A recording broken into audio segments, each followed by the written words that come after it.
ठीक है।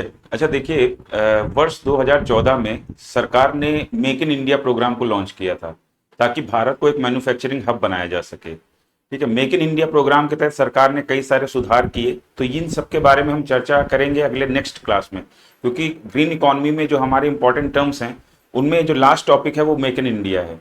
और मेक इन इंडिया बड़ा इंपॉर्टेंट टॉपिक है क्योंकि सारी चीज़ें उसी से रिलेट होती चली आ रही हैं, और मैन्युफैक्चरिंग सेक्टर को बूस्ट देने के लिए मेक इन इंडिया जो प्रोग्राम है उसका बहुत बड़ा रोल है।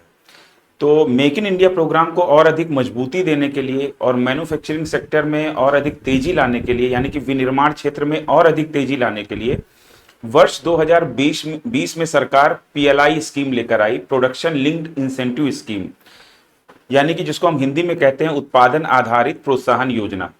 प्रोडक्शन लिंक इंसेंटिव स्कीम की हमने शुरू हम के बारे में हमने लास्ट क्लास में पढ़ा था, और जिसमें हमने पढ़ा था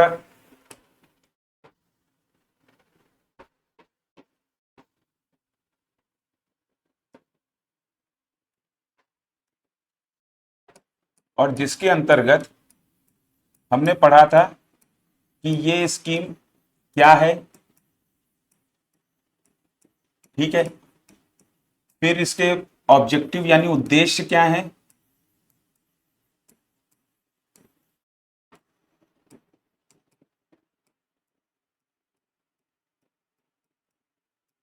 फिर हमने पढ़ा था कि भारत के जो विनिर्माण क्षेत्र है, मैन्युफैक्चरिंग सेक्टर, विनिर्माण क्षेत्र के साथ क्या समस्याएं हैं, प्रॉब्लम्स विद मैन्युफैक्चरिंग सेक्टर। ठीक है, और जिसमें हमने जाना था कि हमारा जो इंडियन गुड्स है, जो भारतीय सामान है, इंडियन गुड्स है, भारतीय सामान, वो इंटरनेशनल मार्केट में कॉस्टली है और उसकी क्वालिटी लो है, यानी कि गुणवत्ता निम्न गुणवत्ता है और वो कॉस्टली है, यानी कि उसका जो कॉस्ट है वो ज्यादा है। ठीक है, फिर उसके बाद हमने जाना था कि पीएलआई स्कीम कैसे इस समस्या को दूर कर रही है। पीएलआई स्कीम कैसे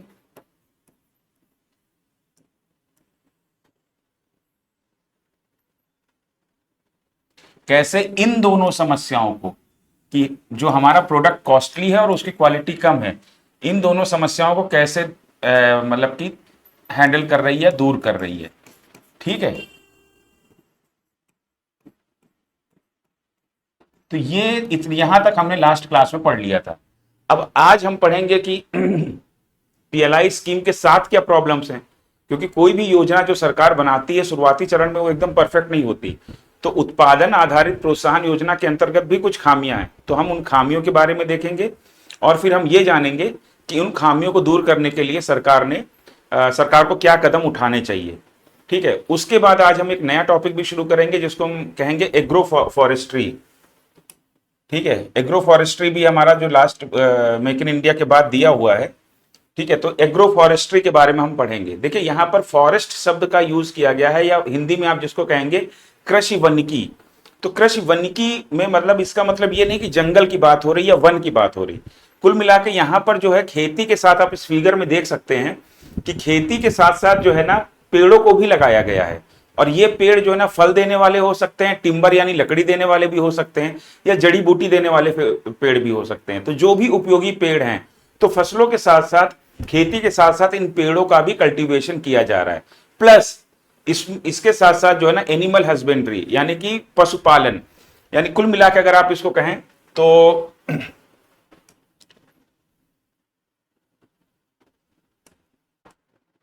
एग्रो फॉरेस्ट्री में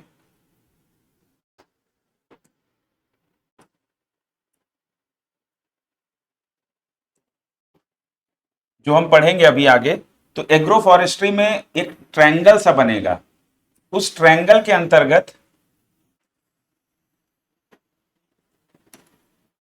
ठीक है, फार्मिंग भी होगी, यानी कि खेती, फिर उसके बाद एनिमल हस्बेंड्री यानी पशुपालन,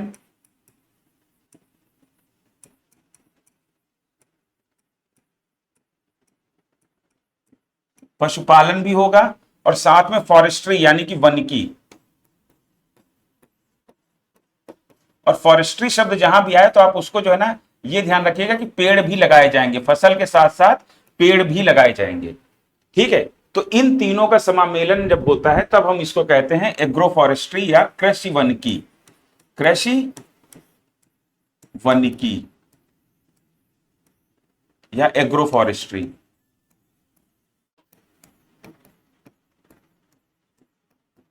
ठीक है, तो यहां तक क्लियर हो गया। तो इसके बाद हम नेक्स्ट टॉपिक हम आज ही की क्लास में कंप्लीट करेंगे, एग्रो फॉरेस्ट्री। तो अब सबसे पहले हमने जहां पर लास्ट क्लास को छोड़ा था वहां से शुरू करते हैं। तो अब हम आज देखते हैं कि पीएलआई स्कीम यानी उत्पादन आधारित प्रोत्साहन योजना के साथ क्या क्या समस्याएं हैं। ठीक है, तो चलिए आज की क्लास शुरू करते हैं और हेडिंग डाल लीजिए आप लोग, problems with PLI scheme.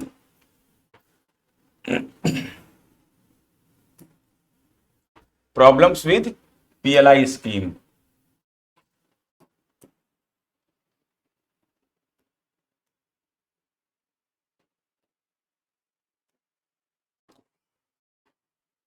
Heading रहेगी problems with PLI scheme. PLI को फुल फॉर्म में क्या कहेंगे? प्रोडक्शन लिंक्ड इंसेंटिव योजना। ठीक है, और इसको हिंदी में कहेंगे कि उत्पादन आधारित प्रोत्साहन योजना के साथ समस्याएं। हिंदी में लिख लीजिए, उत्पादन आधारित प्रोत्साहन योजना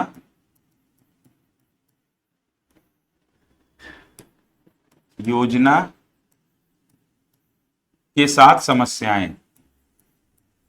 तो आपको ये चीज क्लियर हो गई ना कि भारत में मैन्युफैक्चरिंग इंडस्ट्री को सपोर्ट करने के लिए ये पीएलआई स्कीम लाई गई थी।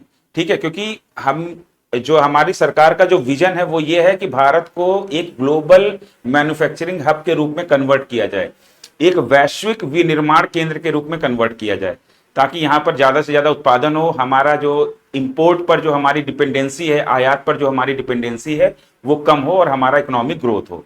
ठीक है, तो इसके लिए सरकार ने इंफ्रास्ट्रक्चर के क्षेत्र में, फिर क्लियरेंस के क्षेत्र में, इन्वायरमेंटल क्लियरेंस के क्षेत्र में, डिजिटलाइजेशन को लेकर और बहुत सारे काम किए हैं। फिर हमारा जो हमारा एफडीआई है, फॉरेन डायरेक्ट इन्वेस्टमेंट, विदेशी निवेश, उसको आकर्षित करने के लिए भी सरकार ने बहुत सारे काम किए हैं, जैसे सिंगल विंडो सिस्टम। ठीक है, ई बीज पोर्टल, तो ये सारे काम भी सरकार ने किए हैं। उसके बाद सरकार ने जो है जो निवेश की सीमा है उसको बढ़ाया है, जैसे रक्षा क्षेत्र में जो है 100% तक कर दिया है गवर्नमेंट अप्रूवल के साथ, और अगर 74% तक अगर इन्वेस्टमेंट है, फॉरेन इन्वेस्टमेंट है, तो उसको ऑटोमेटिक रूट से ही उसको लिया जा सकता है। ठीक है, तो ये हम विस्तार से कि क्या रूट है, मेक इन इंडिया के तहत सरकार ने क्या क्या कदम उठाए हैं, उसके साथ क्या समस्याएं हैं, और उसमें जो है ना क्या अचीवमेंट हमने अभी तक किया है, और उसके बाद आगे उसमें और क्या किया जा सकता है, तो ये हम नेक्स्ट क्लास में पढ़ेंगे मेक इन इंडिया में। ठीक है, तो अभी हम पढ़ रहे हैं पीएलआई स्कीम, जो हमारा पिछला कुछ रह गया था, पहले हम उसको कंप्लीट करते हैं। पीएलआई स्कीम क्यों लाई गई 2020 में? ताकि मेक इन इंडिया प्रोग्राम को और मजबूती दी जा सके, भारत में मैन्युफैक्चरिंग को और तेजी दी जा सके, विनिर्माण की गतिविधियों को और तेजी दी जा सके, साथ ही साथ विदेशी निवेश को और आकर्षित किया जा सके। क्या मेरी बात समझ में आई? ठीक है, तो अब प्रॉब्लम्स क्या हैं इसको नोट करना शुरू करिए।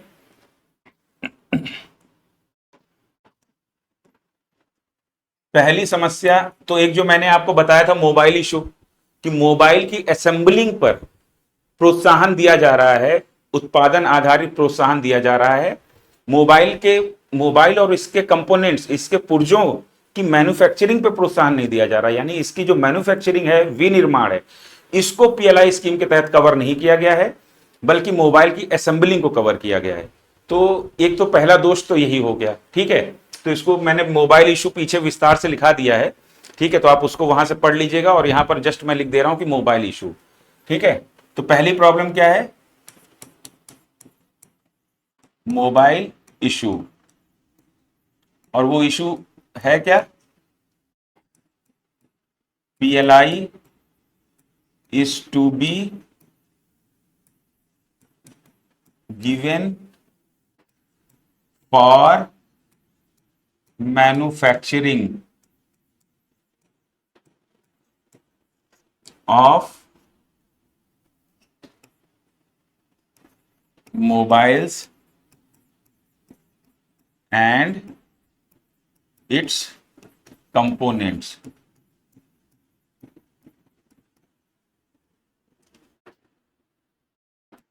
इंस्टेड ऑफ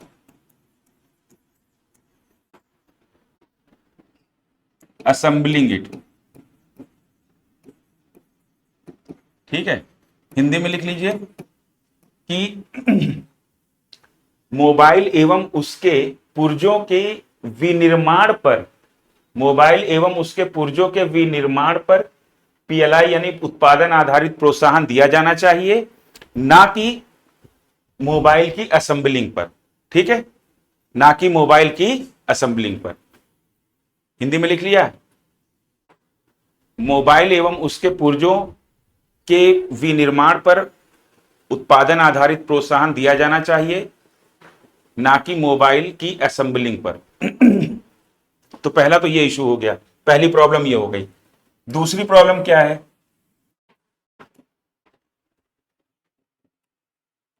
दूसरी प्रॉब्लम है कॉम्प्लेक्स पैरामीटर्स। जो मापदंड हैं, जो मानक हैं पीएलआई स्कीम के अंतर्गत, वो मानक बहुत जटिल हैं। तो जो ज्यादातर कंपनियां उन मानकों को पूरा कर ही नहीं पाती हैं, और जब वो कंपनियां उन मानकों को पूरा नहीं कर पाती हैं तो उनको पीएलआई स्कीम या उत्पादन आधारित प्रोत्साहन योजना का लाभ नहीं मिल पाता है। तो इसमें लिख लीजिए, most of the companies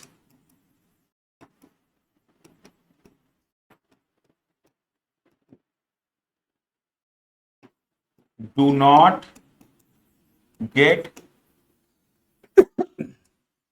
benefit of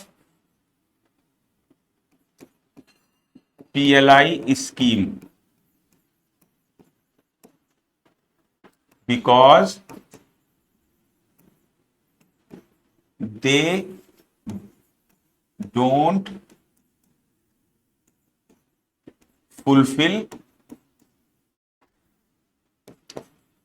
the requirements या पैरामीटर्स या पैरामीटर्स।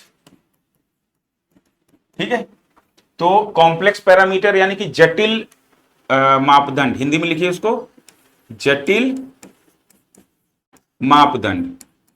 ठीक है, अब जटिल मापदंड होने की वजह से क्या हो रहा है कि हिंदी में लिखिए अब इसको, अधिकांश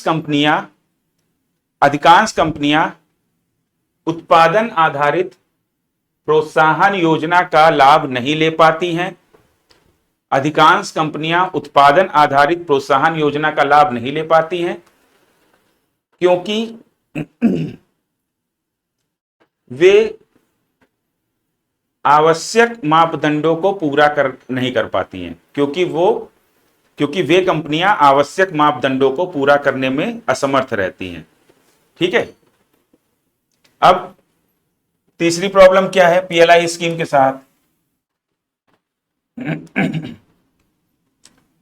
तीसरी प्रॉब्लम है कि जितना एम्प्लॉयमेंट जनरेशन को, मतलब रोजगार सृजन के बारे में जितना सोचा गया था कि अब जैसे मेक इन इंडिया प्रोग्राम के तहत यह सोचा गया था कि वर्ष 2025 तक 10 करोड़ रोजगारों का सृजन होगा मैन्युफैक्चरिंग सेक्टर में, लेकिन 10 करोड़ रोजगार का सृजन नहीं हुआ। ठीक है, तो इसमें भी पीएलआई स्कीम के तहत भी यही सोचा गया था कि हमारा मैन्युफैक्चरिंग सेक्टर तेजी से आगे बढ़ेगा, उत्पादन की गतिविधियां आगे बढ़ेंगी, तो उत्पादन जब ज्यादा होगा तो ज्यादा एम्प्लॉयमेंट जनरेशन होगा, लेकिन एम्प्लॉयमेंट जनरेशन उतना हुआ नहीं। ठीक है, तो तीसरी समस्या क्या है? Less employment generation. ठीक है, हिंदी में लिख दीजिए कम रोजगार सृजन लिख दीजिए, या रोजगार सृजन का कम होना, कम रोजगार सृजन।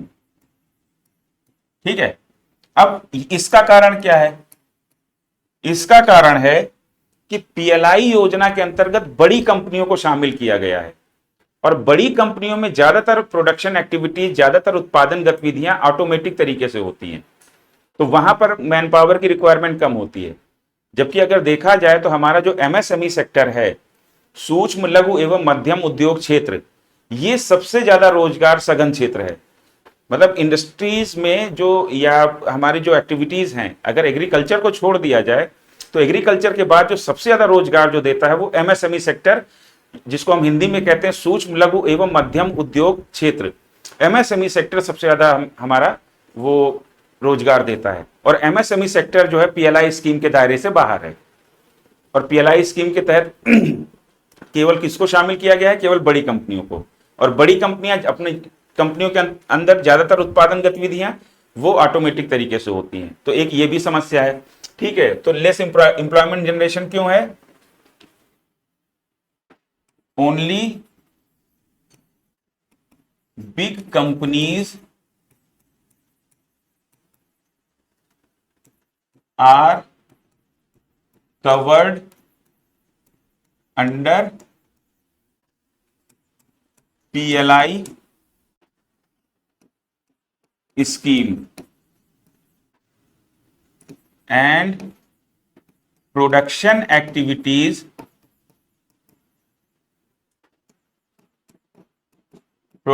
activities in these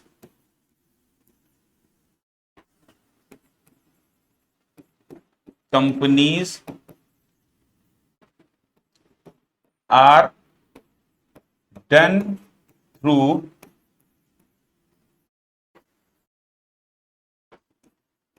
automatic methods। ठीक है, only big companies are covered under PLI scheme and production activities in these companies are done through automatic methods। ठीक है, तो हिंदी में लिख लीजिए, कम रोजगार सृजन का कारण क्या है कि पीएलआई योजना के अंतर्गत या उत्पादन आधारित प्रोत्साहन योजना के अंतर्गत केवल बड़ी कंपनियों को शामिल किया गया है। बड़ी कंपनियों में ज्यादातर उत्पादन गतिविधियां स्वचालित तरीके से होती हैं, ऑटोमेटिक मेथड, और बड़ी कंपनियों में ज्यादातर उत्पादन गतिविधियां स्वचालित तरीके से होती हैं। ठीक है, तो ये एक समस्या हो गई पीएलआई स्कीम के साथ। ठीक है, तो पीएलआई स्कीम के साथ हमारी जो तीन मेन समस्याएं क्या हैं? एक तो मोबाइल इशू है कि मोबाइल की मैन्युफैक्चरिंग को पीएलआई के तहत कवर नहीं किया गया है, बल्कि मोबाइल की असेंबलिंग को कवर किया गया है। और दूसरी हमारी जो समस्या ये है कि जो इसके पैरामीटर्स हैं वो बहुत जटिल हैं। तो इन जटिल पैरामीटर्स की वजह से इसमें जो कंपनीज हैं, ज्यादातर कंपनियां जो है ना पीएलआई स्कीम या उत्पादन आधारित प्रोत्साहन योजना का लाभ लेने से वंचित रह जाती हैं। ठीक है, क्योंकि वो पैरामीटर्स ही नहीं पूरे कर पाती हैं। उसके बाद जो एम्प्लॉयमेंट जनरेशन जितना उम्मीद की गई थी वो बहुत कम हुआ है, क्योंकि पीएलआई योजना उत्पादन आधारित प्रोत्साहन योजना के तहत केवल बड़ी कंपनियों को शामिल किया गया है और बड़ी कंपनियों में ज्यादातर उत्पादन गतिविधियां ऑटोमेटिक तरीकों से या स्वचालित तरीकों से होती हैं। ठीक है, तो ये प्रॉब्लम्स है हमारी पीएलआई स्कीम के साथ। अब स्टेप्स क्या लेने चाहिए? Steps to be taken to improve PLI scheme. Heading डाल लीजिए, steps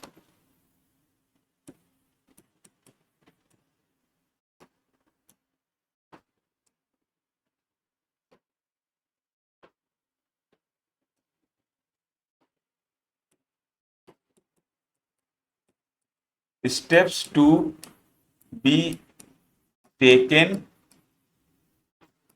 to improve PLI scheme. ठीक है, उत्पादन आधारित प्रोत्साहन योजना में सुधार के लिए क्या कदम उठाए जाने चाहिए? ठीक है, उत्पादन आधारित प्रोत्साहन योजना में सुधार के लिए उठाए जाने वाले कदम। उत्पादन आधारित प्रोत्साहन योजना में सुधार के लिए उठाए जाने वाले कदम। ठीक, लिख लिया हिंदी में। तो अब देखते हैं पहला क्या करना चाहिए।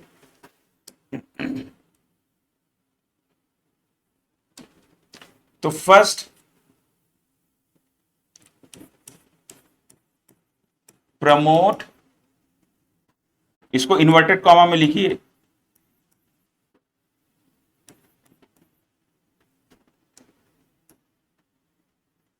Research and development, research and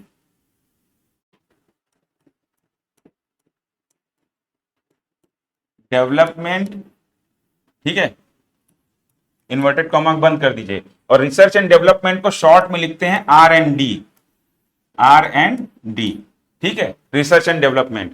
तो promote research and development to develop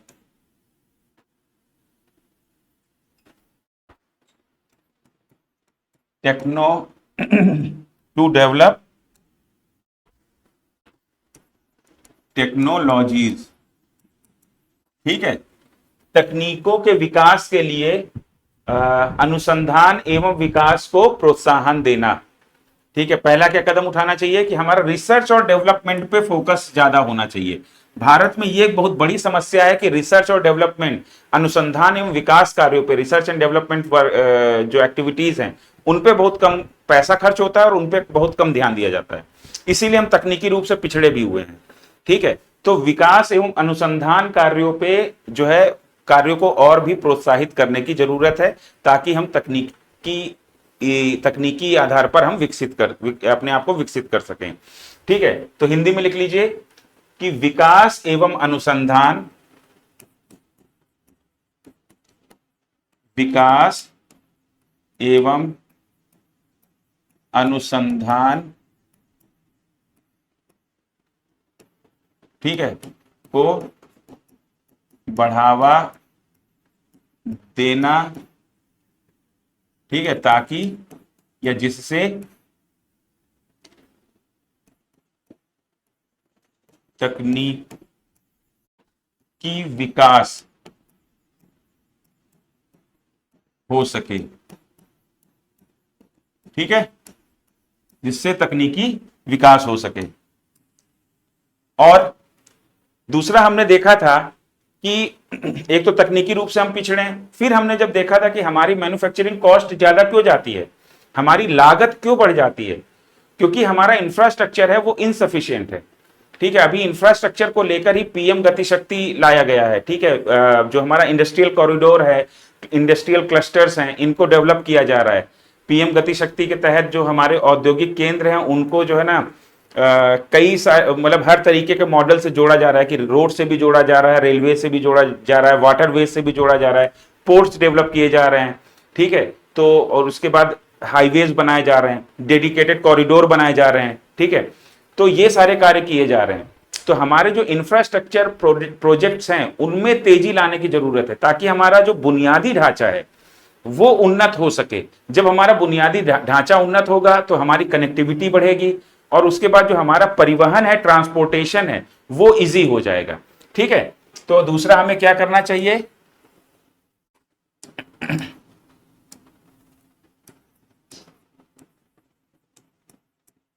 speed up infrastructure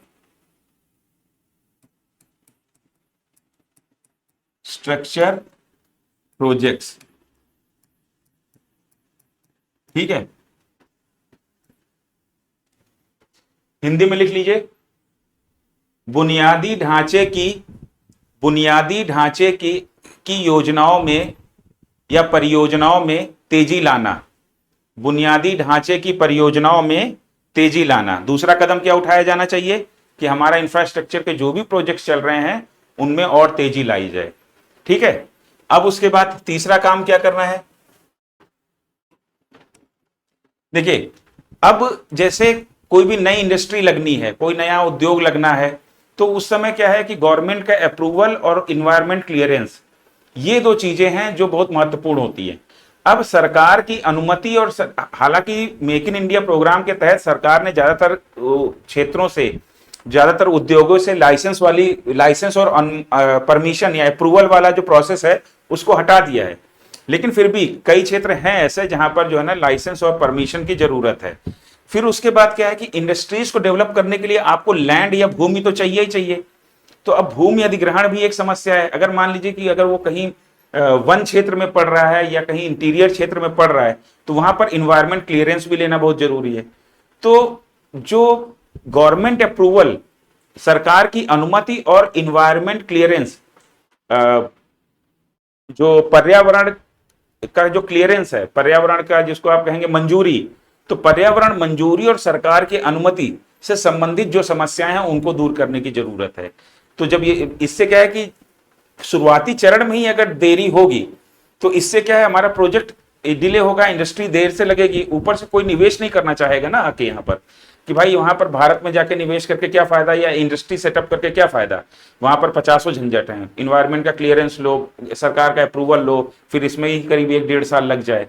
तो ये डिमोरलाइज करेगा विदेशी निवेशकों को भी और घरेलू निवेशकों को भी। तो इसीलिए जो हमारे सरकार की अनुमति और पर्यावरण की मंजूरी संबंधी जो भी हमारे समस्याएं हैं उनको हल किया जाना चाहिए, ताकि हमारा मैन्युफैक्चरिंग सेक्टर, ताकि नई इंडस्ट्रीज स्टैब्लिश हो, ठीक है, और हमारा जो मैन्युफैक्चरिंग है वो आगे बढ़े, वो मतलब तेजी से ग्रोथ करे। ठीक है, तो लिख लीजिए प्रॉब्लम्स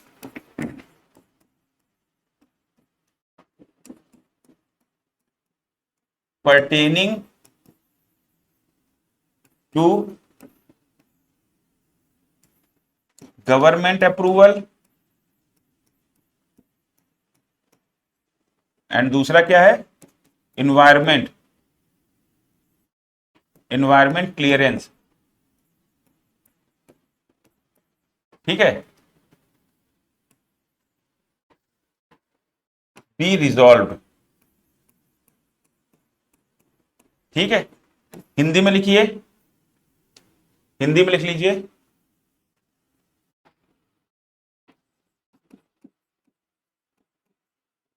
सरकार की अनुमति और पर्यावरणीय या पर्यावरणीय मंजूरी। ठीक है, अब ऐसे बना दीजिए संबंधी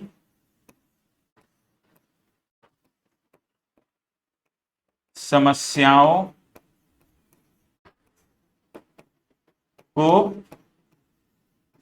दूर करना। ठीक है, इससे भी हमारा जो प्रोत्साहन आधारित उत्पादन आधारित प्रोत्साहन योजना है उसमें सुधार होगा। ठीक है, लिख लिया आपने। अब उसके बाद चौथा क्या है, तो चौथा ये है कि हमने समस्याओं में देखा था पीएलआई स्कीम के साथ क्या समस्या है कि जो इसके पैरामीटर्स हैं, इसके जो मापदंड है बहुत ही कॉम्प्लेक्स हैं, जटिल हैं, तो उनको सरल करने की जरूरत है। क्योंकि अगर ज्यादातर कंपनियां पीएलआई स्कीम का अगर लाभ नहीं ले पाएंगी तो इस स्कीम का मतलब क्या रह गया। ठीक है, तो ज्यादा से ज्यादा कंपनियां इसके दायरे में कवर हों और ज्यादा से ज्यादा कंपनियों को उत्पादन आधारित प्रोत्साहन योजना, प्रोडक्शन लिंक्ड इंसेंटिव स्कीम का फायदा मिले, उनको फाइनेंशियल इंसेंटिव, फाइनेंशियल रिवॉर्ड्स मिले। तो इसके लिए इसके जो जटिल मापदंड है उनको सरल करना पड़ेगा, क्योंकि ये जो फाइनेंशियल इंसेंटिव मिलता है ये कॉस्ट कटिंग करता है, ये हमारे उत्पाद की कॉस्ट को, लागत को कंपनसेट कर देता है। इससे क्या है कि अंतरराष्ट्रीय बाजार में अगर हमारा 10 रुपए की चीज है तो अगर हमें पीएलआई प्रोत्साहन मिला है, अगर फाइनेंशियल, अगर मान लीजिए मैं पेन बनाता हूं और ये पेन 10 रुपए का है और अगर मुझे मेरी कंपनी को पीएलआई के तहत जो है ना इंसेंटिव मिला हुआ है तो मैं इसको अंतरराष्ट्रीय बाजार में 9 रुपए का बेच सकता हूं, क्योंकि 1 रुपए का तो मुझे सरकार की तरफ से मिल गया है ना, तो यह मेरा सामान अंतरराष्ट्रीय बाजार में सस्ता होगा। दूसरा, अगर ज्यादा से ज्यादा कंपनियां इसमें जो है ना पीएलआई का फायदा उठाएंगी तो जो विदेशी निवेशक हैं, विदेशी कंपनियां हैं, वो भी भारत में आके उत्पादन करेंगी। ठीक है, अब वो भी भारत में उत्पादन करेंगी तो पहला तो भारत में उत्पादन तेजी से बढ़ेगा, दूसरा यह है कि जो विदेशी कंपनियां हैं वो भारत में तकनीकी लेकर आएंगी और साथ ही साथ जो एडवांस मशीनरीज हैं वो भी लेकर आएंगी। तो तकनीकी और एडवांस मशीनरी आने से हमारा इकोनॉमीज ऑफ स्केल, पैमाने की मितव्ययताएं वाली स्थिति बनेगी। तो हमारा जो 10 रुपए का अब जैसे मैं 100 पेन बना रहा था, अब तकनीकी और एडवांस मशीनरी आ गई तो उससे क्या है, मैं 100 पेन की जगह अब मैं 500 पेन बनाने लगा। तो अब जब मेरे पेनों की संख्या बढ़ गई, मेरे प्रोडक्शन की क्वांटिटी बढ़ गई, तो मेरी पर यूनिट कॉस्ट, एक पेन पर जो मेरी लागत आ रही है वो कम हो जाएगी। मैंने आपको इकोनॉमीज ऑफ स्केल, पैमाने की मितव्ययिता में बताया है कि अगर उत्पादन की क्वांटिटी आप बढ़ा दीजिए, उत्पादन की मात्रा आप बढ़ा दीजिए, तो पर यूनिट कॉस्ट कम हो जाती है। जैसे मैंने आपको एग्जांपल दिया था कि अगर खाने वाला एक बंदा है, अगर उसके लिए आप खाना बना रहे हैं तो वो खाने की थाली महंगी पड़ेगी, और अगर 100 बंदों के लिए आप खाना बना रहे हैं तो प्रत्येक बंदे के लिए या हर थाली की कीमत जो है ना थोड़ी कम पड़ेगी। ठीक है, तो इससे क्या होगा कि हमारे जो पैरामीटर्स हैं उनको सरल किया जाए, जिससे कि हमारा जो है, हमारे जो निवेश है, विदेशी निवेश ज्यादा से ज्यादा आए, हमारा सामान सस्ता हो और हमारे सामान की क्वालिटी भी अच्छी हो, क्योंकि तकनीकी और एडवांस मशीनरी से पेन की क्वालिटी भी तो अच्छी हो जाएगी ना। तो इसके जो जटिल पैरामीटर्स हैं उनको सरल करने की जरूरत है। ठीक है, तो ये कौन सा नंबर है? नंबर 4। तो कौन सा चौथा नंबर क्या सुधार करना चाहिए? Complex parameters be simplified. ठीक है, जटिल मापदंडों को सरल किया जाना चाहिए, जटिल मापदंडों को सरल किया जाना चाहिए। ठीक है, जटिल मापदंडों को सरल किया जाना चाहिए। फिर उसके बाद अगला सुधार क्या किया जा सकता है? फिर हमने पढ़ा था कि केवल बड़ी कंपनियां ही इसमें हैं, तो बड़ी कंपनियां तो वो ज्यादातर उनका प्रोडक्शन एक्टिविटी ऑटोमेटिक तरीके से हो रही है, तो वहां पर तो एम्प्लॉयमेंट जनरेशन हो नहीं पा रहा है। तो हमें क्या है, एमएसएमई सेक्टर को भी इंक्लूड करना चाहिए अंडर पीएलआई स्कीम, उत्पादन आधारित प्रोत्साहन योजना के तहत। जो अभी हमारा एमएसएमई सेक्टर है वो इंक्लूड नहीं किया गया है, तो हमारे एमएसएमई सेक्टर को भी इसमें इंक्लूड किया जाना चाहिए। इससे फायदा क्या होगा? इससे जो है ना हमारा एमएसएमई सेक्टर जो रोजगार सघन, एम्प्लॉयमेंट इंटेंसिव सेक्टर है, उसमें जो है ना रोजगार ज्यादा से ज्यादा लोगों को मिलेगा और प्रोडक्शन बढ़ेगा, सो अलग। ठीक है, तो पांचों पॉइंट लिख लीजिए। MSME sector also be included under PLI scheme। ठीक है, as it is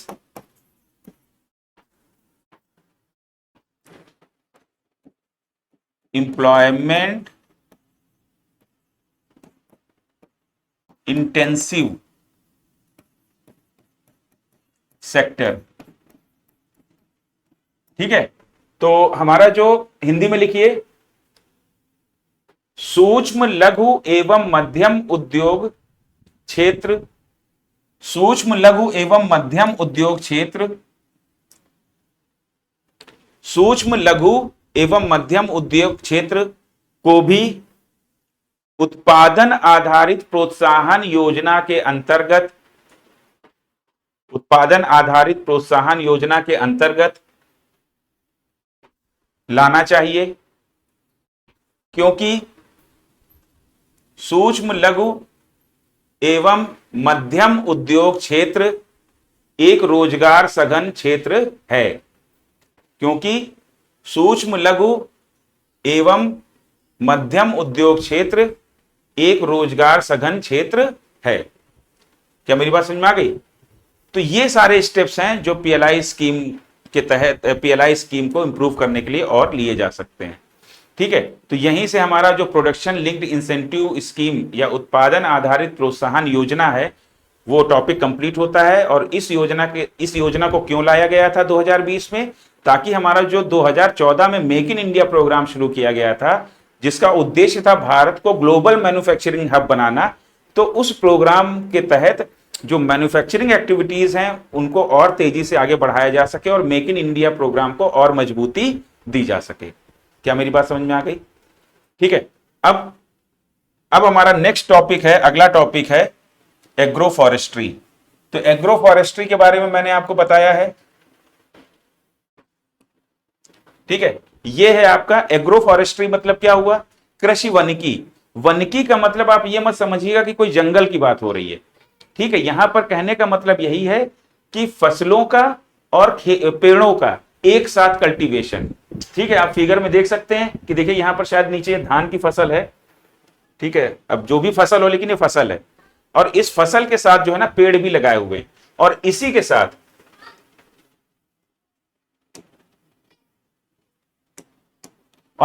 साथ पशुपालन भी साथ में जुड़ा होगा, ठीक है। तो ये तीनों गतिविधियां मिलाकर जो है एग्रो फॉरेस्ट्री का निर्माण करती हैं, ठीक है। ये तीनों गतिविधियां मिलकर एग्रो फॉरेस्ट्री का निर्माण करती हैं। तो कौन कौन सी गतिविधियां इसमें हो जाती हैं? नंबर एक, फार्मिंग, इसको आप कह लेंगे कृषि या खेती। एग्रो फॉरेस्ट्री, कृषि वनिकी, हेडिंग हमारी क्या है? कृषि वनिकी, ठीक है, कृषि वनिकी, एग्रो फॉरेस्ट्री। दूसरी एक्टिविटी क्या है? फार्मिंग के साथ फॉरेस्ट्री, फॉरेस्ट्री या वनिकी, ठीक है, इसको क्या कहेंगे? वनिकी। और इसमें क्या है? पेड़ लगाए जाएंगे, ठीक है, जो किसान के लिए उपयोगी हो, ठीक। और तीसरा क्या है हमारा? पशुपालन, पशुपालन भी साथ में किया जाएगा, ठीक है। हो सकता है कि अब जैसे हमारे गांवों में बाग लगाते हैं हम लोग, आम के बाग, तो उसके आसपास हम लोग थोड़ा बहुत चारागाह भी बना देते हैं कि जहां पर पशुओं के लिए चारा उपजाया जाता है, ठीक है। तो वो पशुपालन के भी उसमें जो है ना एक्टिविटीज वहां पर हो जाती हैं, ठीक है। तो ये बात मेरी समझ में आ गई। ये जो तीनों चीजें जब इनको हम मिलाकर कंबाइनली, ठीक है, मिलाकर जब हम करते हैं तो ये हमारा कहलाता है एग्रो फॉरेस्ट्री, ठीक है। तो चलिए अब हेडिंग डाल लीजिए, एग्रो फॉरेस्ट्री, कृषि वनिकी।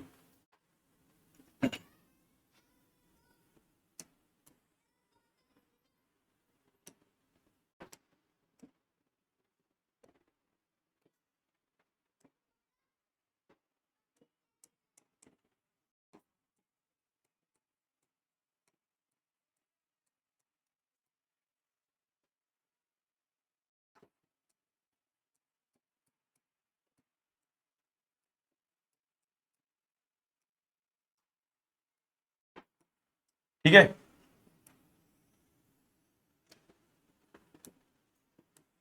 कृषि वनिकी। अब एक पॉइंट और याद रखिएगा, एग्रो फॉरेस्ट्री के तहत हमारी ये तीनों एक्टिविटीज हो रही हैं, लेकिन इसमें जो है ना हम अगर एक चीज देखें तो भूमि का उपयोग किया जा रहा है, या फिर दूसरे शब्दों में कहें भूमि का सदुपयोग किया जा रहा है, ठीक है। तो एग्रो फॉरेस्ट्री क्या है?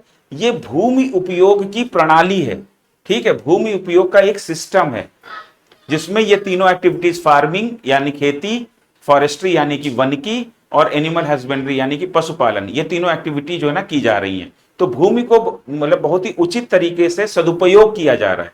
तो भूमि उपयोग की प्रणाली है एग्रो फॉरेस्ट्री। क्या मेरी बात समझ में आ गई? और जिसमें जो है ना ये तीनों एक्टिविटी शामिल होंगी, ठीक है। तो अब इसको लिख लीजिए, एग्रो फॉरेस्ट्री क्या है?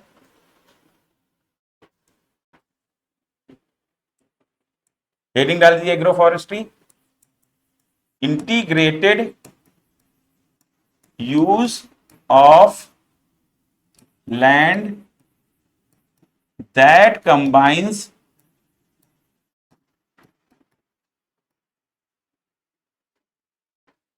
that combines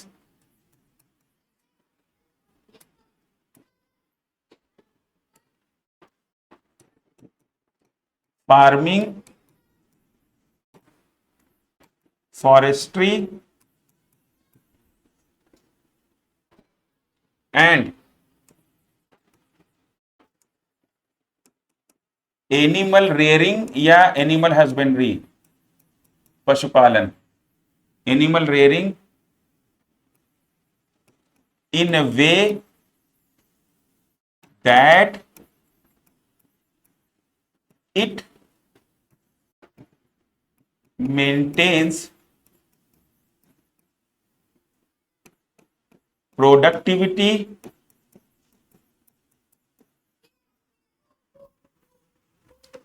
एंड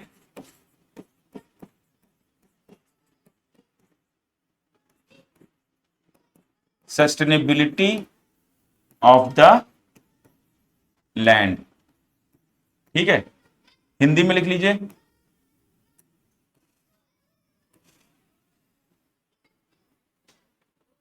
हिंदी में लिख लीजिए, कृषि, ठीक है, हाँ दिखाई दे रहा है, हिंदी में लिखिए,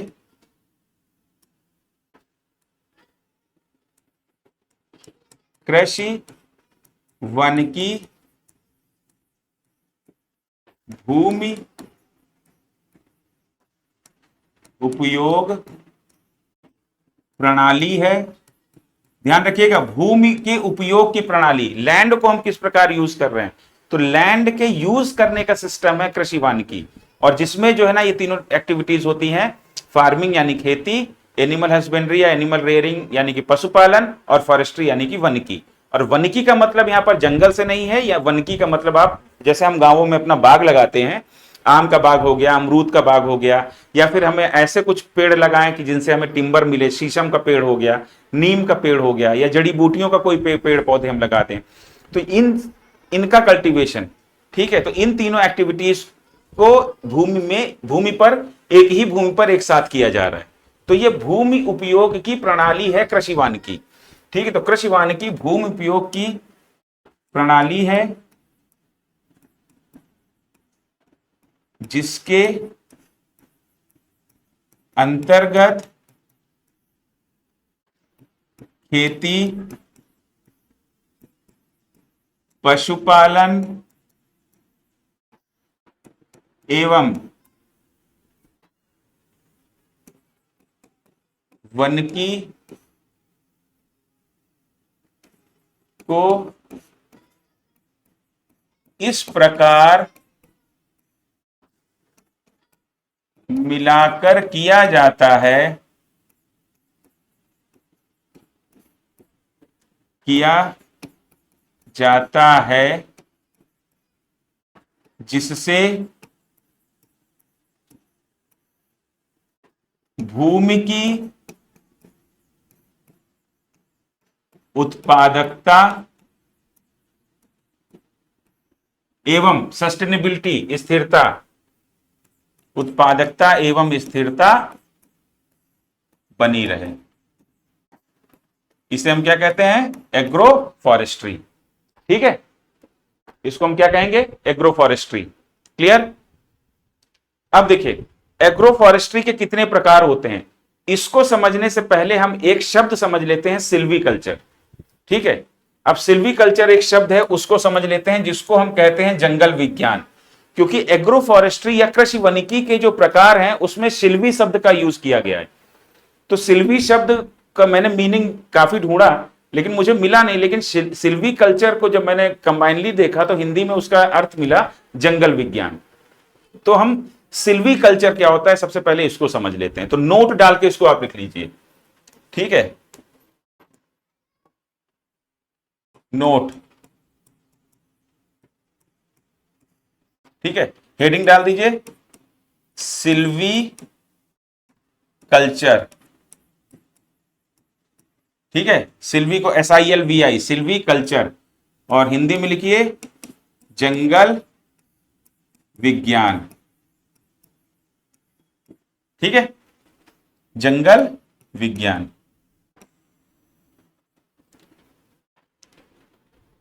ठीक है, तो इसमें लिख लीजिए आर्ट या science, science of managing forest and forest lands including afforestation. ठीक है, यानी कि वनीकरण, वनीकरण मतलब कि जंगलों को लगाना या वन को लगाना, तो वनीकरण सहित, तो पहली एक्टिविटी क्या हो गई, वनीकरण। ठीक है, अच्छा हिंदी में पहले लिख लेते हैं फिर इसको समझते हैं। ठीक है, तो हिंदी में लिखिए, वनीकरण, वन, वनों, और तीसरा लिखिए वन भूमियों, भूमियों, और इस तरीके से एक ब्रैकेट लगा दीजिए, के प्रबंधन की कला, या लिख दीजिए का विज्ञान, का विज्ञान क्या कहलाता है, जंगल विज्ञान या सिल्वी कल्चर कहलाता है। अब आपको ये चीज समझ में आ गई, वनीकरण, वनों या वन भूमियों के प्रबंधन की कला, ठीक है, ये क्या कहलाता है, हमारा सिल्वी कल्चर कहलाता है। ये आपको इसलिए मैंने पढ़ाया कि अभी जो हम एग्रो फॉरेस्ट्री के टाइप पढ़ाएंगे तो सिल्वी शब्द, जहां भी आपको सिल्वी या सिल्वो शब्द जहां भी आपको मिल जाए तो आपको ये तुरंत अपने दिमाग में लेकर आ जाना है कि यहां पर जंगल या वन की बात हो रही है। ठीक है, तो अब ये चीज आपने नोट कर ली। ठीक है, आप लोग इसका स्क्रीनशॉट ले लीजिए सिल्वी कल्चर का। चलिए अब चलते हैं, अब हम देखते हैं टाइप्स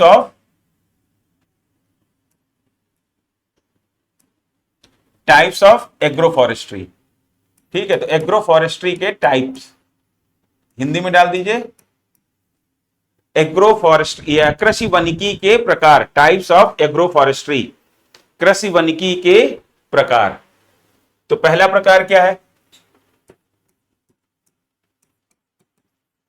एग्री सिल्वी कल्चर। देखिए ये कृषि वनिकी को लेकर 2014 में नीति बनाई गई थी, और इसको लेकर एक राष्ट्रीय मिशन भी है जिसको लेकर मैंने ग्रुप में डाला था कि 300 शब्दों में एक संक्षेप नोट तैयार करिए। ये जो सिल्वी कल्चर, ये जो हमारा एग्रो फॉरेस्ट्री है, ये आज नहीं तो कल इससे क्वेश्चन 110% आना है, और या फिर यही पूछ देगा कि सिल्वी कल्चर किससे संबंधित है। ठीक है, तो ऐसे क्वेश्चन यूपीएससी पूछ सकता है। वो कह देगा कि ये कृषि से संबंधित है या कृषि वानिकी से संबंधित है, या कह देगा किसी आदिवासी की किसी क्षेत्र विशेष की आदिवासी परंपराओं से संबंधित है। ठीक है, तो ऐसा कुछ भी कर सकता है। ठीक है, तो इसलिए ये इंपॉर्टेंट तो है। ठीक है, तो पहला क्या है, एग्री सिल्वी कल्चर, हिंदी में इसको क्या लिखेंगे, कृषि जंगल विज्ञान। ठीक है, अब इसमें नाम से ही पता चल रहा है कि इसमें जो है ना क्या है, एग्री यानी कि फार्मिंग की एक्टिविटी हो रही है। ठीक है, फार्मिंग हो रहा है, प्लस सिल्वी कल्चर यानी फॉरेस्ट्री भी हो रही है। ठीक है, प्लस फॉरेस्ट्री यानी कि एग्री सिल्वी कल्चर के अंतर्गत ये दो एक्टिविटियां हो रही हैं, ये दो गतिविधियां हो रही हैं। फार्मिंग यानी कि खेती, और फॉरेस्ट्री यानी कि वनिकी। अब खेती में इसका यहां पर क्या होगा, फसल, जिसको आप कहते हैं क्रॉप। ठीक है, और प्लस वनिकी के तहत क्या होंगे, ट्रीज या पेड़। ठीक है, तो हमारी खेती और पेड़ ये दोनों मिलकर जो अगर काम कर रहे हैं, वहां पर पशुपालन नहीं है, तो इसको हम कहेंगे एग्री सिल्वी कल्चर। ठीक है, अब दूसरा क्या है, दूसरा प्रकार। ठीक है, इसको ऐसे उतार लीजिए, दूसरा प्रकार क्या है, नोट कर लिया इसको। चलिए आगे बढ़ते हैं, दूसरा है सिल्वो पास्चर। सिल्वो पास्चर जिसको आप कहेंगे जंगल या वन चारागाह। पास्चर मतलब चारागाह। ठीक है, तो इसमें क्या होगा, इसमें आपका जो है फॉरेस्ट्री हो रही है। ठीक है, यानी कि वनिकी, और प्लस पाश्चर। ठीक है, यानी कि हमारा चारागाह, तो जंगल और चारागाह मिलकर का यहां पर हैं। ठीक है, अब जंगलों में तो यहां पर तो आ जाएंगे, यहां पर ट्रीज, ट्रीज यानी कि पेड़। ठीक है, और पाश्चर में क्या आ जाएंगे? अब ये चारागाह किसके लिए होगा? चारागाह पशुओं के लिए होगा, हाँ है ना? तो यहां पर लिख दीजिए प्लस एनिमल हस्बेंड्री, यानी कि इसको हिंदी में कहेंगे पशुपालन। तो पशुपालन और वनिकी ये दोनों काम साथ किए जा रहे हैं, तो इसको हम कहेंगे सिल्वो पाश्चर। पशुपालन और वनिकी यानी कि वृक्ष लगाना, अगर ये दोनों काम साथ हो रहे हैं तो हम इसको कहेंगे सिल्वो पाश्चर। अब इसको लिख लिया, ठीक है, आगे बढ़ते हैं। अब तीसरा क्या है? तीसरा प्रकार क्या है एग्रो फॉरेस्ट्री का? तो तीसरा प्रकार है एग्रो सिल्वो पाश्चर।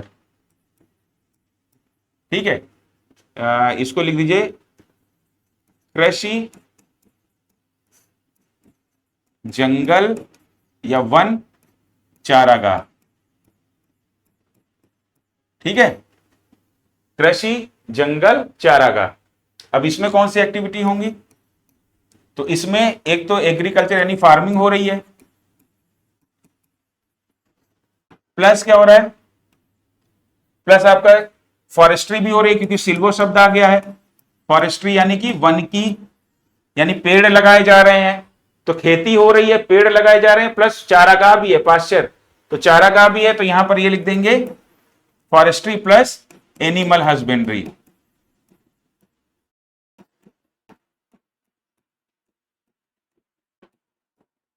ठीक है, तो यहां पर आपका क्या हो जाएगा? क्रॉप भी है, ठीक है, प्लस आपका ट्रीज भी हैं, पेड़ भी हैं, और प्लस आपका एनिमल हस्बेंड्री भी है, यानी कि पशुपालन भी है। तो यहां पर आपका हो जाएगा फसल प्लस पेड़ प्लस जानवर या पशु। ठीक है, तो ये आपका क्या हो गया? Agro silvo Pasteur.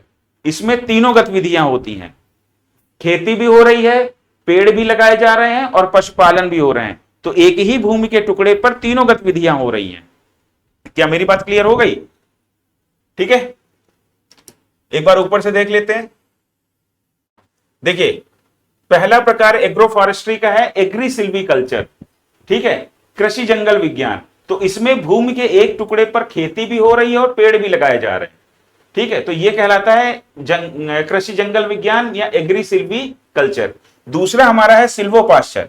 अब सिल्वो पाश्चर में जो हमारा भूमि का एक जो टुकड़ा है, जो लैंड है, उस पर जो है ना पेड़ भी लगाए जा रहे हैं और पशुपालन भी किया जा रहा है। तो पेड़ और पशुपालन मिलके, अगर कहीं पर किसी भूमि के टुकड़े पर पेड़ लगाए गए हैं और पशुपालन वहां किया जा रहा है, तो वो कहलाएगा आपका सिल्वो पाश्चर। फिर अगर खेती और पेड़ लगाना और पशुपालन, ये तीनों गतिविधियां अगर किसी भूमि के टुकड़े पर हो रही हैं, तो ये हमारा कहलाएगा एग्रो सिल्वो पाश्चर।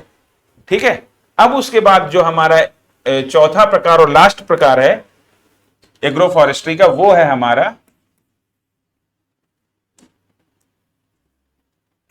हमारा होम गार्डन। ठीक है, जिसको आप कह दीजिए घरेलू बगीचा। अब घरेलू बगीचे में आपका जो है ना सब्जियां भी लगी रहती हैं, कुछ फल के जैसे अनार का या अमरूद के पेड़ पौधे भी लगे होते हैं, तो वो चाहो तो आप इसमें लिख लेना। ठीक है, तो ये आपके चार प्रकार हो गए, ये आपके चार प्रकार हो गए एग्रो फॉरेस्ट्री के। ठीक है, और सिल्वीकल्चर क्या है समझ में आ गया कि जंगल यानी कि वनीकरण, जंगल और जंगल की भूमियों का प्रबंधन करने की जो कला है या जो विज्ञान है, वो हमारा कहलाता है सिल्वीकल्चर। और सिल्वी शब्द या सिल्वो शब्द कहीं भी आ जाए तो आपको यह दिमाग में तुरंत बैठा लेना है कि यहां पर जंगल या वन की बात हो रही है। एग्रो फॉरेस्ट्री में जंगल का मतलब है पेड़ लगाना, और वो कौन से पेड़ हैं जो हमारे लिए उपयोगी हैं। क्या मेरी बात क्लियर हो गई? ठीक है, अब उसके बाद देख लेते हैं एग्रो फॉरेस्ट्री से क्या क्या बेनिफिट है। ठीक है, तो बेनिफिट्स, लाभ क्या है? Benefits of agro forestry, heading डाल दीजिए कृषि वानिकी के लाभ। बेनिफिट्स ऑफ एग्रो फॉरेस्ट्री, कृषि वानिकी के लाभ। ठीक है, अब तो इसके जो लाभ हैं हम उसको 3 सेक्शन में डालेंगे। ठीक है, पहला होगा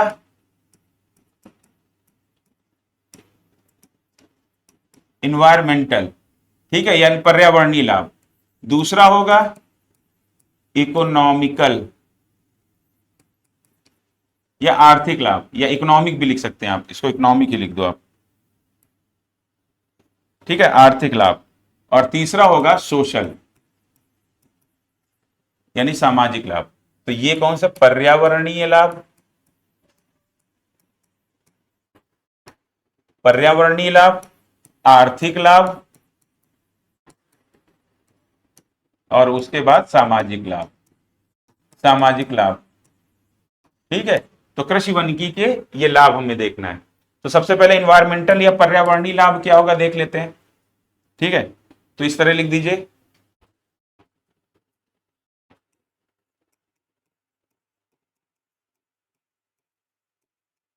इन्वायरमेंटल या पर्यावरणीय। ठीक है, अब इसमें 4 लाभ हैं। ठीक, तो पहला लाभ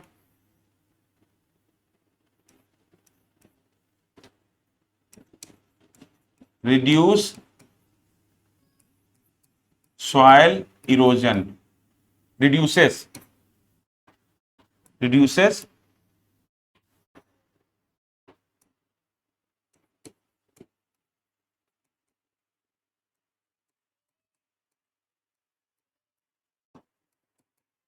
इरोजन। हिंदी में लिखिए, पर्यावरणीय लाभ कौन सा है?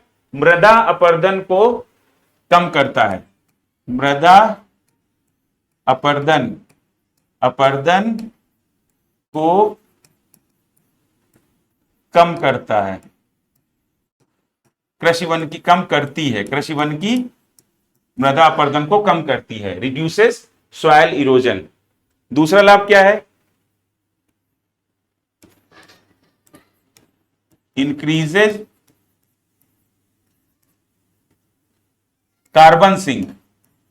अब देखिए मृदा अपरदन को कैसे कम कर रहा है? जब हम वहां पर पेड़ लगाते हैं तो पेड़ों की जड़ें मिट्टी को, आपने बायोलॉजी में पढ़ा होगा कि पेड़ों की जड़ें मिट्टी को पकड़ कर रखती हैं। ठीक है, तो बारिश वगैरह के समय जब वहां पर तेज बहाव आता है या पानी तेजी से बहता है, ठीक है, तो उस समय क्या है कि मिट्टी की जड़ें, वो पेड़ों की जड़ें मिट्टी को मजबूती से पकड़े रहती हैं। तो इससे क्या है, मिट्टी का कटाव नहीं हो पाता। उस कटाव को ही हम क्या कहते हैं? अपरदन। ठीक है, या सॉइल इरोजन। तो वो सॉइल इरोजन नहीं होता। तो इससे क्या है कि जो पोषक तत्व हैं वो बचे रहते हैं, क्योंकि अगर सॉइल इरोजन हुआ, मृदा अपरदन हुआ, तो वहां की जो उपजाऊ भूमि है वो बहकर कहीं और चली जाएगी। ठीक है, तो इससे क्या, प्रोडक्टिविटी कम हो जाएगी। तो पेड़ों के लगने से, कृषि वानिकी से जो है ना, पेड़ों की जड़ें मिट्टी को पकड़ कर रखती हैं, और इससे क्या है, सॉइल इरोजन या मृदा अपरदन नहीं होता है। दूसरा क्या है? Increases carbon sink. ठीक है, कार्बन के अवशोषण को बढ़ाती है। ठीक है, एग्रो फॉरेस्ट्री। ठीक है, कार्बन सिंक यानी कि कार्बन का डूबना वहां पर। अब हमारे पर्यावरण में ग्लोबल वार्मिंग की सिचुएशन चल रही है, तो पर्यावरण में जो कार्बन है उसको कौन लेगा? जो हमारे पेड़ पौधे हैं। ठीक है, तो वो पेड़ पौधे ही जो है ना उससे को लेकर अपना भोजन बनाते हैं, कार्बन को लेकर। तो जितना ज्यादा से ज्यादा हमारा वन आच्छादित क्षेत्र होगा, फॉरेस्ट कवर एरिया होगा, जितना ज्यादा से ज्यादा पेड़ पौधे होंगे उतना ज्यादा से ज्यादा वो कार्बन को अवशोषित करेंगे। तो इससे क्या है कि हम ग्लोबल वार्मिंग जो हो रही है उससे हम निपटने में थोड़ा हम सक्षम हो पाएंगे। ठीक है, तो इससे क्या है, कार्बन सिंक यानी कार्बन के अवशोषण को हमारा एग्रो फॉरेस्ट्री बढ़ाता है। क्या मेरी बात समझ में आ गई? उसके बाद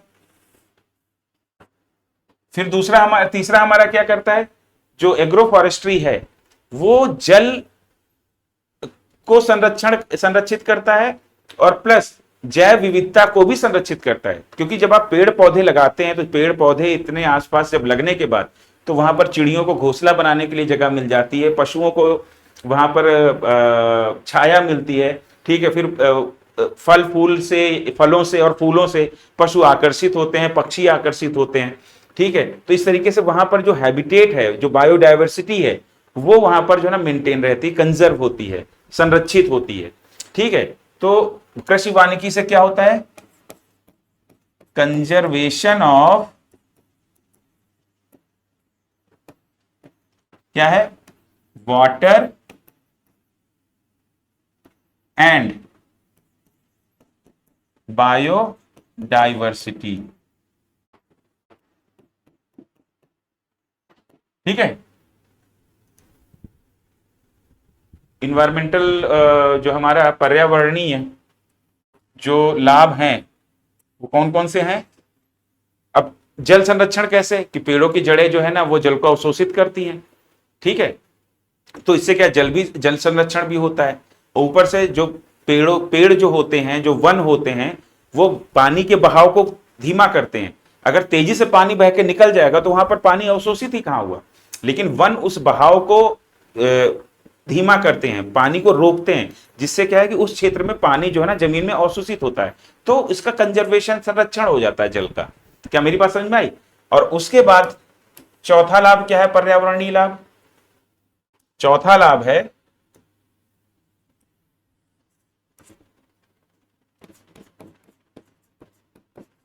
मेंटेन्स, ठीक है। जो हमारा कृषि वानिकी है, एग्रो फॉरेस्ट्री है, वो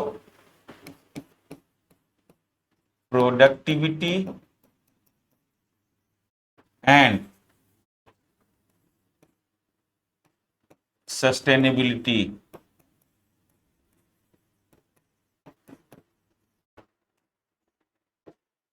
ऑफ द लैंड, ठीक है।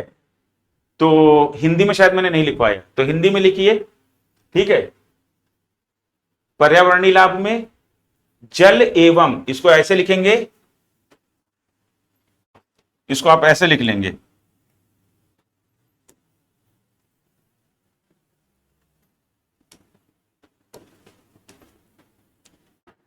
जल, ठीक है, जैव विविधता,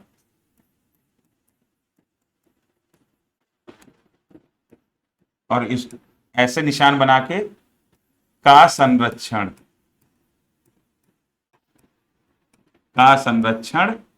करती है, ठीक है। कृषि वानिकी जल एवं जैव विविधता का संरक्षण करती है, ऐसे लिखिए हिंदी में। हिंदी में दिख रहा है ना?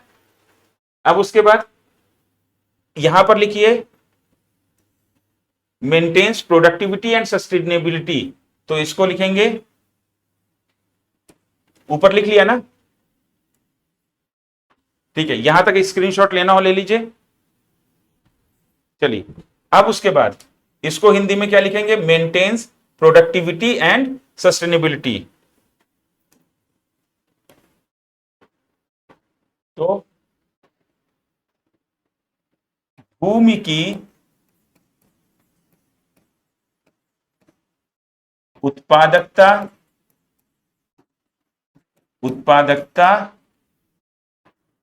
एवं स्थिरता को बनाए रखती है। कौन? कृषि वानिकी, ठीक है। तो हिंदी में हो गया ना? तो ये हो गया आपका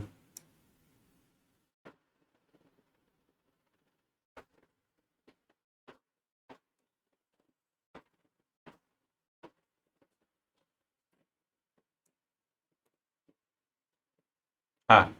अब ये लाभ है, तो ये आपके पर्यावरणीय लाभ हो गए कृषि वानिकी के। आपको दिखाई दे रहा है? चाहिए तो इसका स्क्रीनशॉट ले लीजिए। अब उसके बाद हम देखेंगे कि कृषि वानिकी के अब आर्थिक लाभ क्या हैं। तो आर्थिक लाभ देख लीजिए, ठीक है। अब यहां फिर से इसमें जो है ना बीच में डाल दीजिए आर्थिक लाभ, इकोनॉमिक, आर्थिक। तो कृषि वानिकी के आर्थिक लाभ क्या है? पहला है डाइवर्सिफाइड इनकम सोर्सेस, ठीक है। हिंदी में लिखिए विविध आय, पहले लिख लेते हैं फिर उसके बाद इस पर चर्चा करते हैं। विविध आय स्रोत। दूसरा लाभ क्या है? विविध उसके बाद इंक्रीज, इंक्रीजेज फार्म इनकम। और तीसरा लाभ क्या है? तीसरा लाभ है, इसको हिंदी में लिखिए कृषि आय को बढ़ाती है। कृषि वानिकी कृषि आय को बढ़ाती है, ठीक है। और तीसरा लिखिए प्रोटेक्शन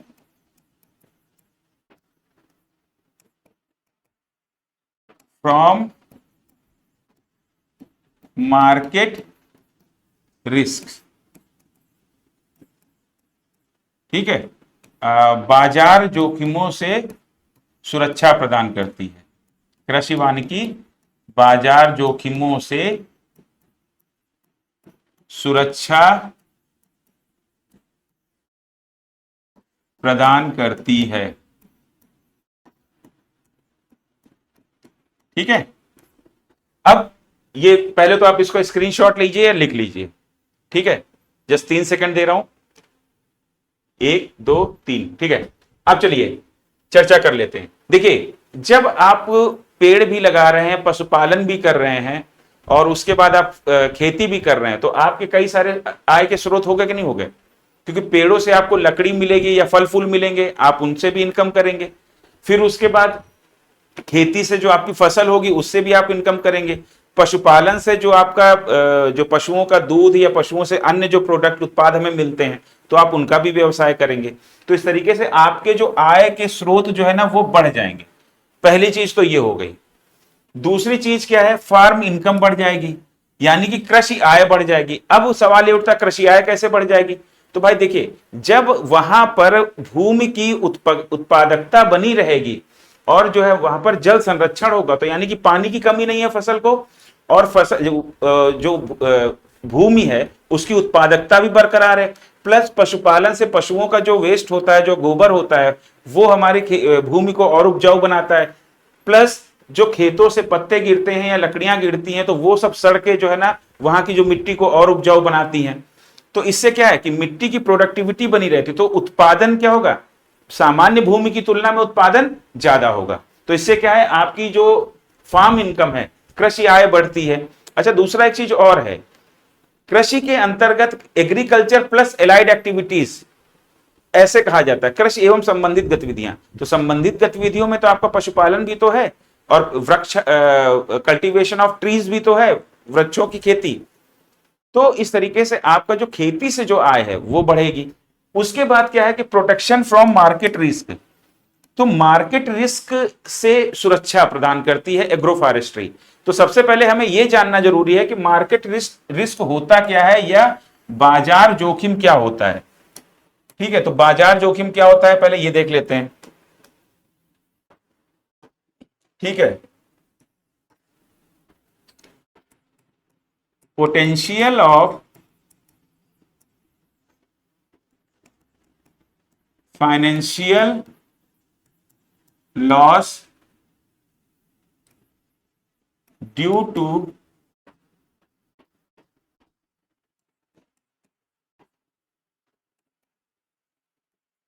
फ्लक्चुएशंस इन प्राइसेस। ठीक है, कीमतों में, हिंदी में लिखिए, इसको नोट करके मार्केट प्राइस करके एक साइड में कहीं पेज है, पेज में ऐसे ऐसे करके, अगर हिंदी में है तो इसके अंदर अपना लिख लीजिएगा। ठीक है, ऐसे पेज में बना के, ठीक है, ऐसे बना के साइड में आप इसको लिख लीजिएगा। ठीक है, अब क्या लिखना है आपको, हिंदी में क्या लिखना है, कीमतों में उतार चढ़ाव की वजह से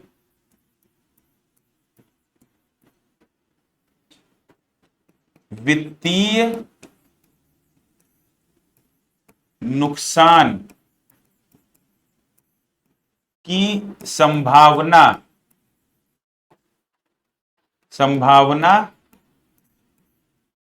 बाजार जोखिम कहलाती है।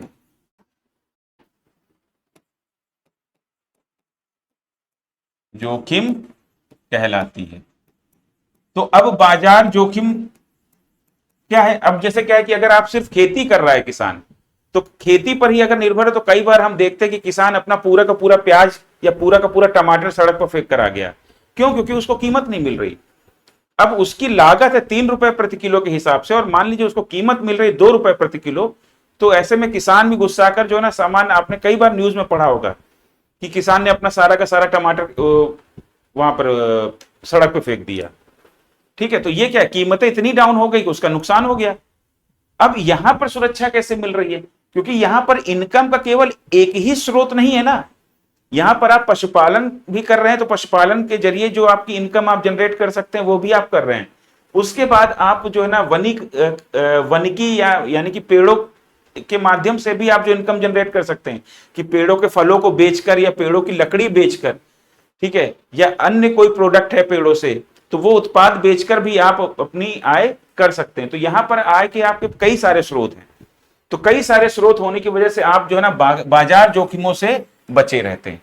ठीक है, आपके ऊपर वित्तीय दबाव, फाइनेंशियल प्रेशर नहीं आ पाता है। क्या मेरी बात समझ में आ गई?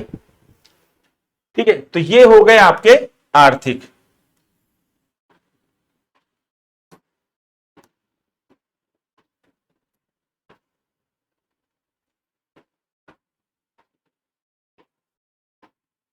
ठीक, लिख लीजिए इसको।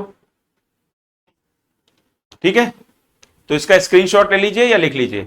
अब अगला क्या है, सामाजिक फायदे क्या है।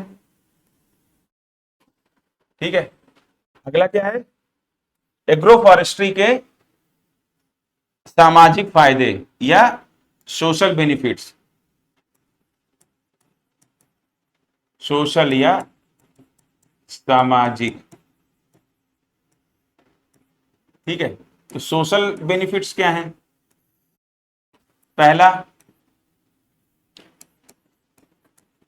रूरल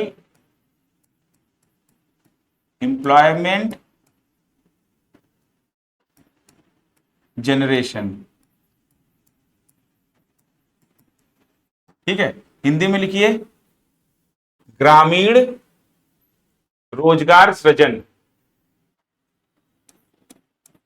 ग्रामीण रोजगार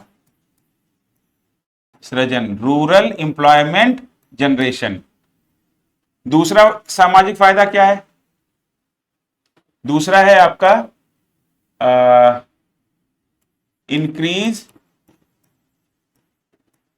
इन वोमेन्स पार्टिसिपेशन।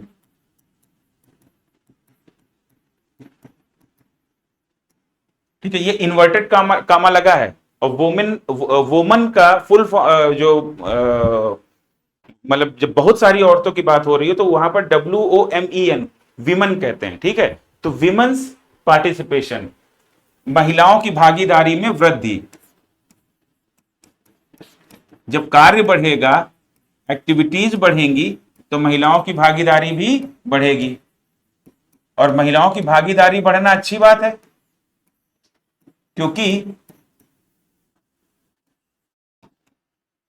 आर्थिक गतिविधियों में महिलाओं की भागीदारी होगी तो ये एक अच्छी बात है, क्योंकि हम आधी जनसंख्या को छोड़कर अगर हम ये कल्पना करें कि हम आर्थिक विकास कर ले गए हैं या हम आर्थिक विकास कर लेंगे, तो आधी जनसंख्या को छोड़कर आप कभी आर्थिक विकास नहीं कर सकते।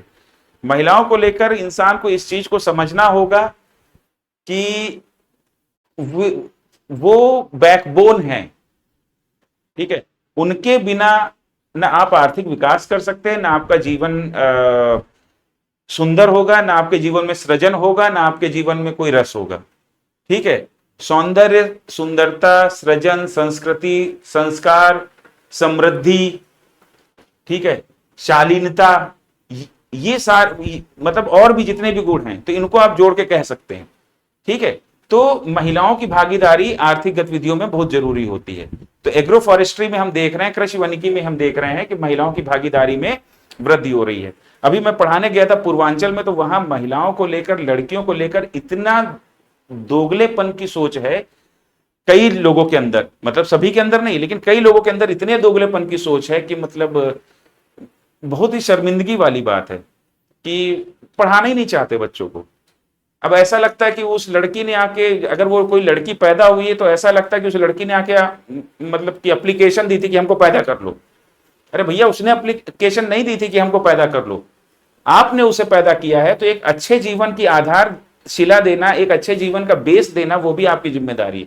पर बहुत सारे लोग वहां ये नहीं समझते हैं, तो ये देखकर तो खैर काफी दुखद है, पर कुछ कर नहीं सकते। जैसे जैसे आर्थिक विकास होगा, परंपराएं ये जो रूढ़िवादी चीजें हैं इनमें थोड़ा सा सुधार होने की गुंजाइश है, ठीक है। अब उसके बाद तीसरा क्या है, और सामाजिक क्या हो सकता है, तो food and fuel security, food and fuel security, तो ये भी एक फायदा है, ठीक है। तो खाद्य एवं ईंधन सुरक्षा, तो एग्रो फॉरेस्ट्री यानी कि कृषि वानिकी से खाद्य एवं ईंधन सुरक्षा भी हमें प्राप्त होती है, ठीक है। तो ये सारे फायदे जो है एग्रो फॉरेस्ट्री से हमें हैं,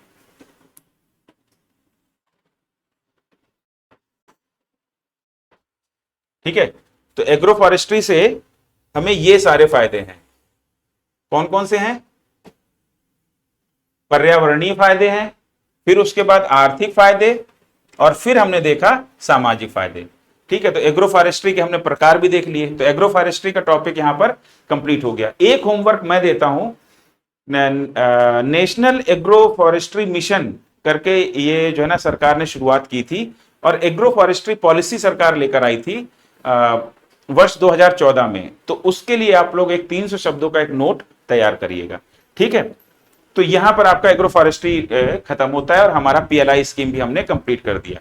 अब नेक्स्ट टॉपिक में हम पढ़ेंगे अपना मेक इन इंडिया प्रोग्राम, और उसके बाद फिर हमारा green revolution, sorry green economy, ठीक है, हरित अर्थव्यवस्था। तो ठीक है, आई होप कि आपको समझ में आया होगा, और नोट्स बनाते रहिए, पढ़ते रहिए।